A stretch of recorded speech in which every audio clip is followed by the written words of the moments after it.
Yeah, yeah. But still, there would have been a look on my face that I'm sure the people's watching would have gone, "Oh, look at him! He's realised it's an open world game." But now I've kind of pre-known. Yikes. Yeah. I shouldn't have tried to do some more of this. I should have just skipped to Elden Ring earlier. Oh well. I'm sure my reaction wasn't going to be too awesome. It probably was going to be pretty awesome. But okay, so what does Sekiro get score-wise? Like, yeah, this is what I'm trying to find out. Like, am I missing an awesome game by not doing Sekiro immediately?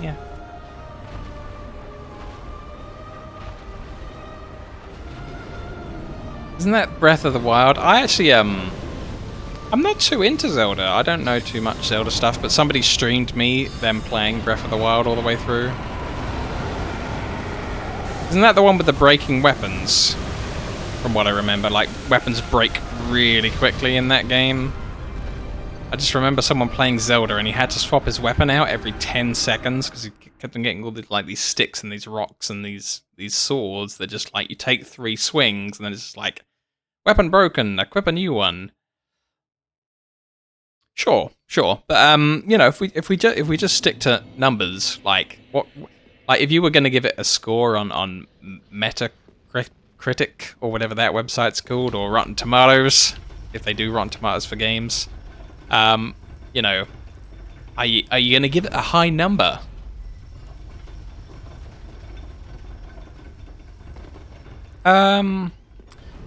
Is Game of the Year like an actual prize that they give out? But because I just assumed companies just make Game of the Year editions of games just to sell more copies of their game, like bundled with the DLC. Do you actually have to win Game of the Year before you can make a Game of the Year edition? I don't know if that's true.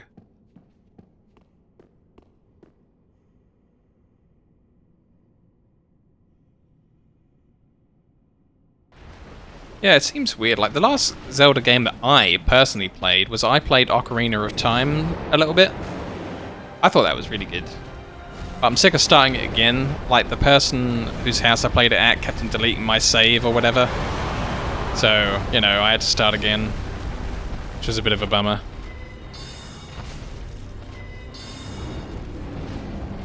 Oh no, here comes the thunder. There we go. I'm alive, which is nice. Even clipped him with a spell.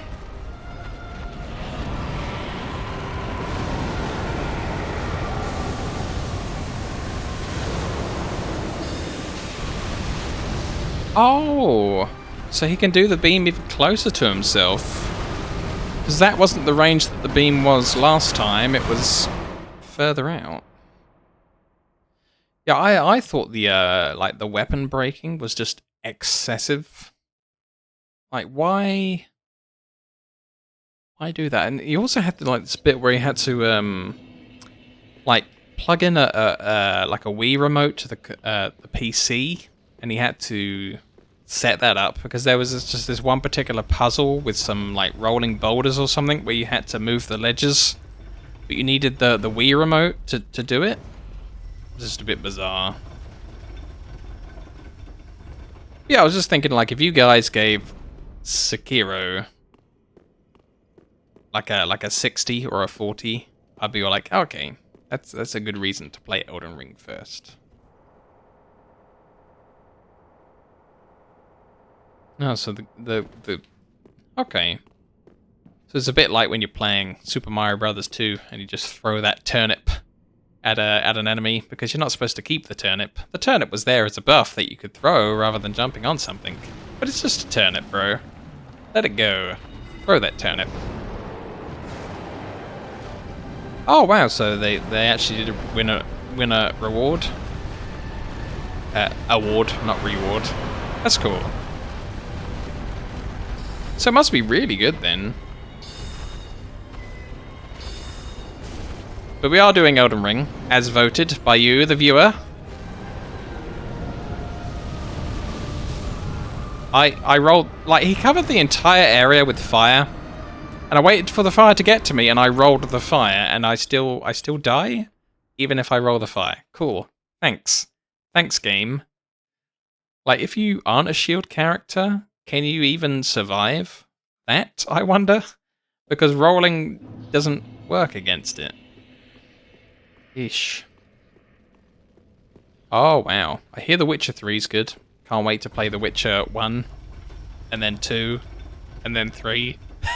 Even though I've been told repeatedly not to play The Witcher 1 because it's terrible. But I'm going to do it because I'm me. That's what I do. God of War as well. Because I didn't own the God of War on the whichever console it first came out on. I don't know the God of War series. I think I've heard good things. Yeah. I heard the Witcher 2 has like a super duper mega ultra enhanced edition. So surely it's got to be kinda good if they went back and rebuilt it again. All right. I just love to do me games in order. And I want to see the game that's like got the less functional systems first, and then evolve into the final game. It's like I haven't played the Hitman games, although I think I own like the Hitman games, and I'm gonna play Hitman 1. Gotta go from the beginning.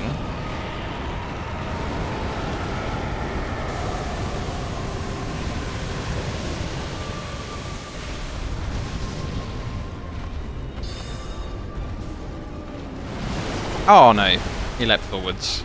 Oof. Yeah, I think so. I think I'm gonna install Elden Ring overnight. For sure. Because this fight's just freaking terrible. Like, what is wrong with this fight?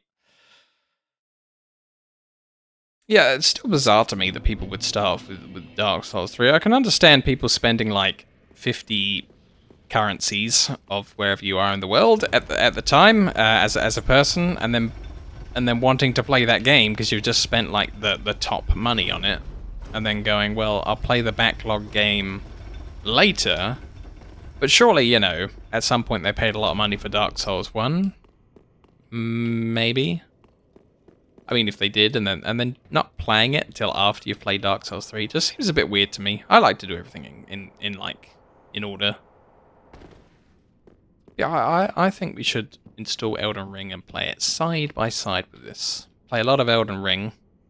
Get up to the same sort of difficulty in that game as this boss is. And then, you know, do them side by side.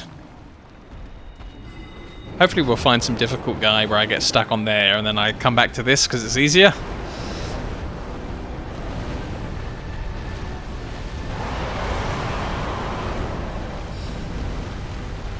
Yeah, that's the only reason I kind of heard of Dark Souls 1 initially, because there was a friend that was just like, oh, I've heard this is the hardest game, so I've played it, because it had a reputation for being difficult, where other games were being easy.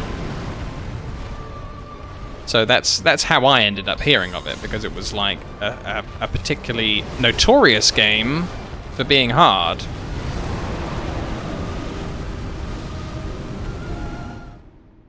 Whereas, like, I think I've mentioned recently that I played through Assassin's Creed 2 for my YouTube channel, and they just give you this health bar that spans the entire screen, and it's just so difficult to lose health. They could have given me, like, 2 health bars, and I still would have won the game, I think, just fine. It's bizarre how excessively easy some games are, but I get it, because some people, that you know... A leisure activity, like a video game, for some people is like, don't give me any difficulty. They just want a film that has a control pad attached to it. And that's fair enough for some days, but other days I want to fight Gale. You know, give me the challenge. Give me the Gale. I think Dark Souls 2 probably should have sold a lot more copies as a polished game. Like, Dark Souls 2 has some really nice graphics. And, like, they give you more NPC dialogue, I feel, in Dark Souls 2. So I feel like, you know, because they've gone this extra effort to like shore up the story and shore up the graphics, that it should be more of a commercial game, Dark Souls 2. But then I understand that, like, maybe you're saying that Dark Souls 3 was the one that people like really recognized that, you know, people should buy this and play this and try it. Give Dark Souls a go because it's reached all the headlines. But I feel like Dark Souls 2 should have made all the headlines as well. It should have been like the top sales when it came out, because I think Dark Souls 2 is great. I think it's a real gem. I don't think I'd attempt Dark Souls 2 again with never putting in hit points. I think Dark Souls 2 should be enjoyed with some HP. I really think Dark Souls 3 should probably be enjoyed with some HP now that I'm fighting this dragon. I really feel like the group fights in Dark Souls 2 are really something else where the difficulty is involved. It's interesting that Dark Souls 2 recognizes that you need more health as well by giving you free health with every level up you take. It's kind of interesting when you put in the other stats, you get some health with it. I think they know they made it too difficult to just do with the baseline amount of health. Really, Dark Souls 2 is an unknown game as well. Oh, I would have thought they would have made it big with Dark Souls 2, being like on the Steam front page and everything else on their store. Because, yeah, I think they made a lot of effort to make Dark Souls 2 a lot more, you know, it's got really well-defined zones that are just like, this is the zone where you meet this guy, and it's a lot of fun. I think Dark Souls 2 does a wonderful job of presenting an RPG.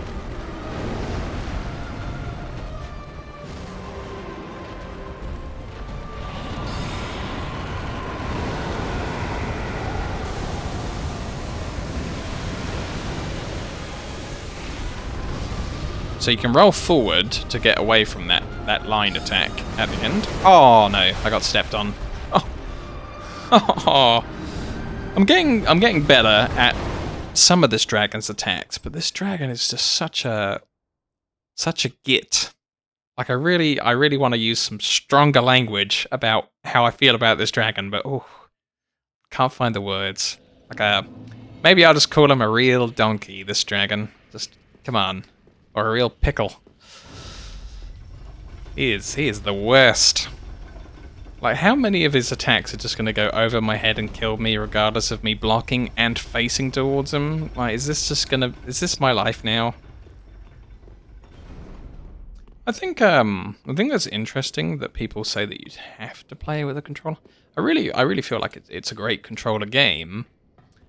But if I had gotten used to using the keyboard with this, I don't think I'd be too bothered by that.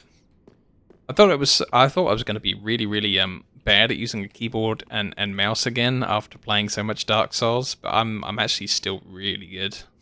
In Darktide, I am a bit of a wizard. I can turn around, 360 no scope, knife kill somebody with a knife that has like weapon drop for distance. No problem still. Even on a new game that I don't know that well. I'm a very good shot with a mouse.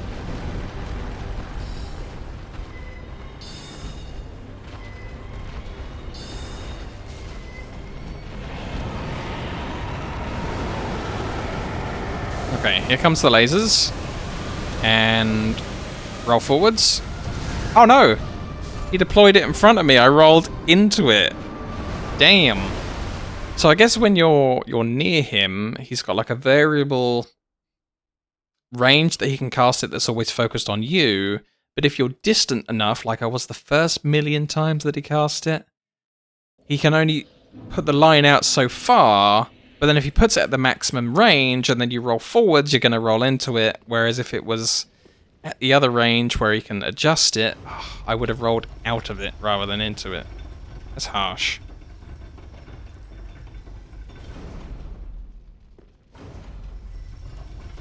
Oh, okay. Is there no, like, Like when you walk up to something, does it still just say press Xbox A to interact with? Like, if it's missing those prompts, that's a bit harsh. Whereas if it's just on those tutorial tips, it's just like, whatever. Oh wow, that's brutal.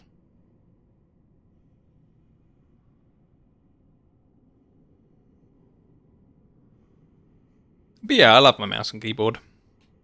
But I'm so used to using the mouse and keyboard 99% of the time that I like the novelty of picking up a controller and using it, because that's not what I'm used to for PC gaming. So for me, this is a nice break. I think I generally just use the recommended input. So I think for Super Meat Boy, it's all like, yeah, use a controller, and I'm just like, okay, I'll give it a try with a controller then. I'm assuming you can play Super Meat Boy with a keyboard and mouse just fine, but I didn't try it because they say to use a controller somewhere.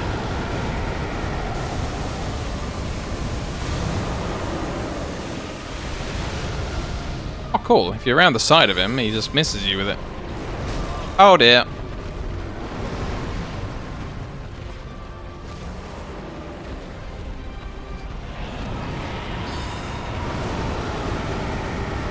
I think I'm going to try that again.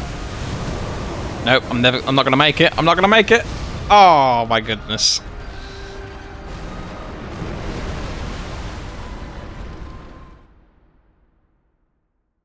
Really? I mean, thankfully I'm a nice mixed user, I think. Because I always really loved my consoles, and then when I finally did get a PC, I went absolutely ham on using a PC, and I used to use PC at other people's houses when I never had my own. So it's very interesting. Because I'm left-handed, but I use a keyboard and mouse right-handed, because it never occurred to me when going into someone else's home to rearrange their mouse and keyboard so that the mouse was on the left and the keyboard was on the right. So I'm a bit odd in that I'm a full left-handed person, but I use mouse and keyboard right-handed, because thankfully that's how I always have used it. So I'm really good at right-handed keyboard style.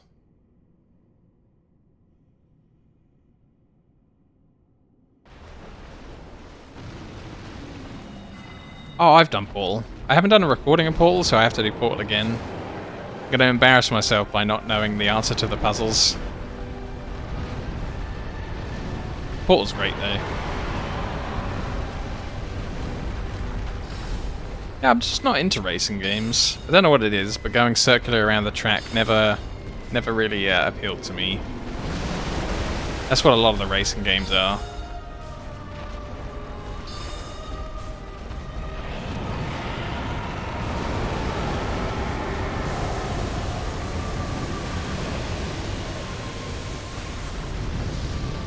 Oh, it completely missed me with the line that time.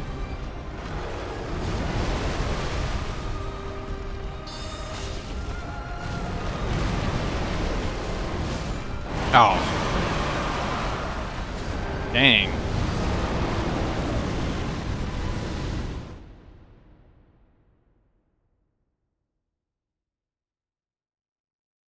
No, yeah, I could see that. Like, I do remember having a little bit of a go on PlayStation with some of the Colin McRae rally this and that, where there was always a guy over the voice mic in game that used to say, hard left, 3 left in 5, and all of that stuff, and I find that stuff super annoying in the rally games. I'll probably turn those off if I found myself playing one of them. The assist driver thing, it's just oof, aggravating. I really used to like the RPG elements in Gran Turismo 1 and 2 though. Having a car that you need to buy all the upgrades for, pretty sick. And the things where you have to get the licenses, they give you the car that can do the license tests in Gran Turismo, and then You've got to make it happen. I thought those were great. Right up until there was one that I couldn't do.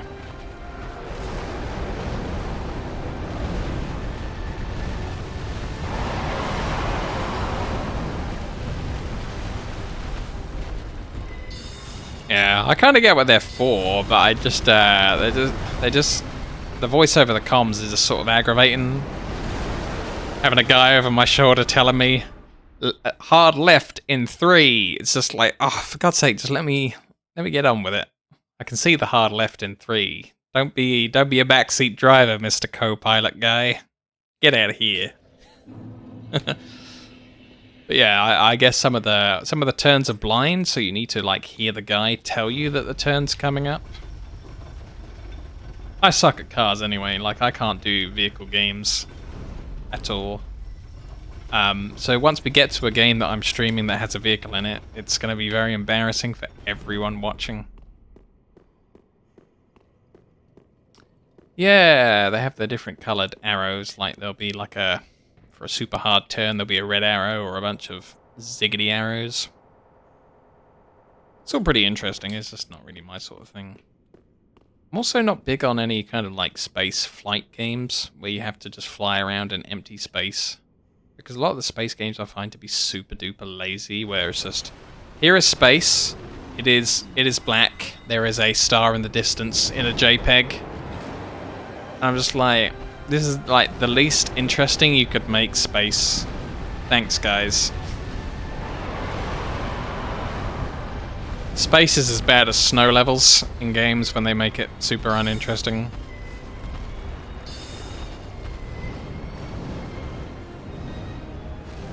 Okay, I'll try blocking this. That's all I've got. Okay, that does work. That's good.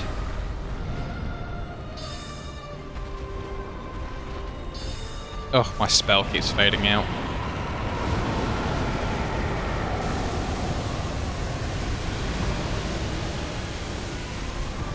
Oh no, I rolled forwards into it. It was one of the closer ones. Why?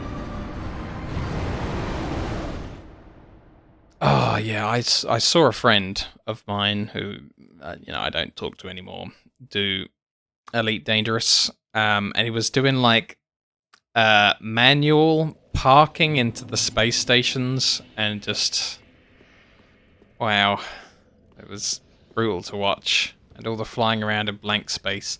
And every single fight that you got into, like every single dogfight, the AI would just fly up and like slightly off to the left of his screen, so all the game was me watching him fly his spaceship so that it faced up and left, and then you'd take a couple of shots, and then the AI would fly up and left again, so he would keep rolling the spaceship around up and left. It's just so boring to watch. Sorry, every Elite Dangerous fan out there, but Elite Dangerous is like the most boring thing I could possibly imagine doing. Like, I would rather watch the washing machine go round than watch someone rotate up and left in a dogfight, every single dogfight in Elite Dangerous. But this was when it first came out, so maybe they've improved it, but it was dull. I don't think I've heard of Everspace. I've heard of some of the X4s and X3s. They seem kind of interesting, because you've got like an entire galaxy of stuff to manage. Seems legit.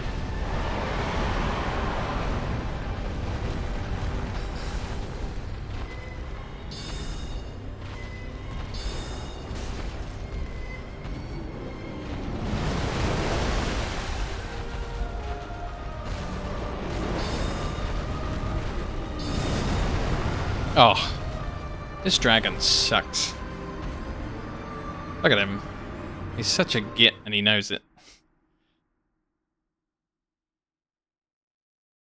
Oh, I had a demo on the demo disc on PC where it was something like a 2D space thing. You had to go around and you had to like find different asteroids by just shooting at them. And then there were different power-ups around, and you could buy different things off of the space station, but like everything was sort of a living world, in that there were other little mini ships like your mini ship that also could go around, have different upgrades and different things, and You know, sometimes they'd be peaceful, sometimes there'd be other miners, sometimes there would be PvP type ships though that just wanted to kill you, the player. There was a whole economy there of different things that you could do and they could do, and it was always generating new stuff of interest. That was very cool. Can't remember what it was called though, because it was just off of a demo disc that I assumed I'd have forever. I used to love demo discs. They were so cool. The art of the demo is very dead though these days.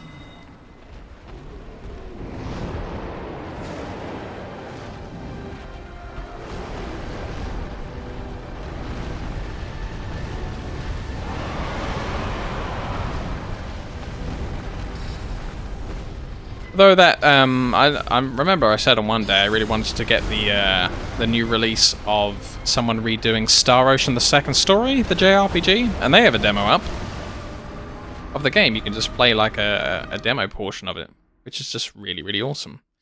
I'm gonna buy the whole thing, and to damn with the price of what they're gonna charge for it, because I want to give them the money for that. I want to encourage them to do more of my old childhood games with a re-release in 4K. But yeah, very, very impressed that they had a demo going though. Just as an aside.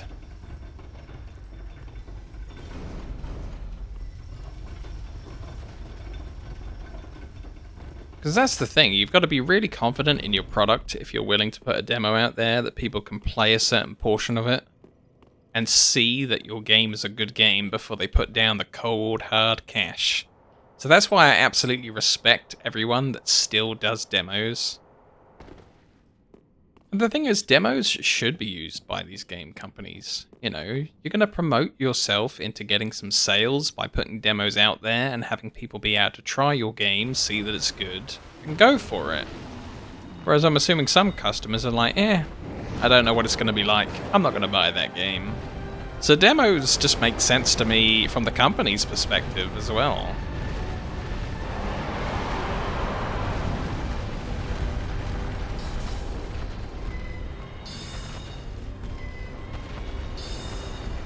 Oh, missed with both spells, really?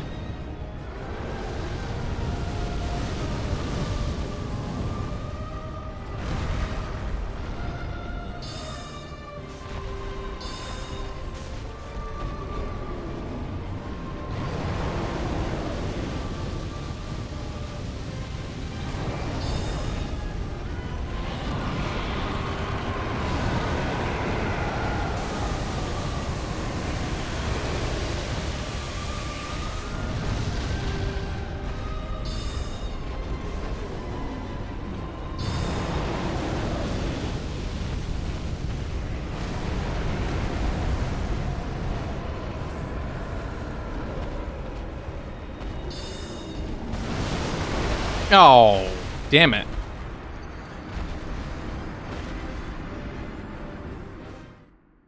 You know, seeing as you're off for a bit and Sky Hippo's left and we haven't seen Burton say anything for a while and we haven't seen May say anything for a while, I might stop the stream here. Have a nice early one on my first day. And then, you know, I could start installing Elden Ring, and then I might stop the stream here while you're gone and everyone else is gone, and yeah, start just getting Elden Ring installed, because this is just so damn hard. For anyone watching this on YouTube, I do come back to this, I can guarantee it, unless I die of something. And, you know, the video will carry on with me going after this dragon after a little bit of Elden Ring. So chronologically, it's not going to make sense, but if you keep watching this video, we're going to be back on Dark Souls 3. We're going to get this dragon. Just feel like a little bit of Elden Ring. So that's for all the YouTube people, and then for today on Twitch, I'll see you guys tomorrow. If it's like a weekday, or if it's a Saturday, I'm off, as always. Yeah, this was cool. We killed Gale today. We did it. Yes! We are the king. So that'll be enough for today. Level 156, Gale dead. 123 hours, 58 minutes, 30 seconds. Maximum awesome. Best day.